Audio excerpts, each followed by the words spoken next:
जय महाराष्ट्र. मी अनिश खंडागळे. सध्या मी आमच्या Matunga liver camp इथे आर्य व्यायाम शाळेच्या इथे उभा आहे आणि तुम्ही जर माझ्या पाठीमागे जर पाहिलं तर ही फेस एक्सप्रेस म्हणून जी कुरिअर कंपनी आहे त्या कुरिअर कंपनीच्या गाडीचा या ठिकाणी मोठा भीषण अपघात झालेला आहे. अपघात कसा झाला तुम्हाला मी ते पण सांगतो. या गाडीचा जो ड्रायव्हर होता तो ड्रायव्हर गेले 2 दिवसापासून झोपलेला नाहीये. तो ड्रायव्हर त्यांना सांगतोय त्यांच्या कंपनीला की माझी झोप झालेली नाहीये आणि कृपया करून मला ड्युटी देऊ नका. त्याच्याकडून रात्रभर ड्युटी करून घेतली या कंपनीच्या लोकांनी.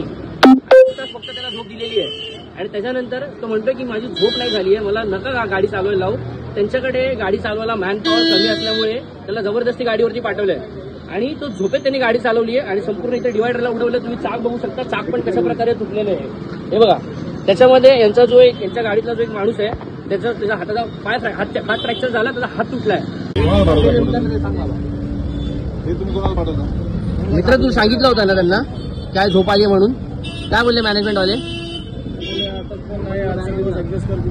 म्हणून जबरदस्ती गाडी चालवायला लावली. मॅनपॉवर आपल्याकडे खरंच नाही आहे, त्यांचं पण बरोबर आहे, पण आता दुसरी काय करणार, घडण्याचे घडले.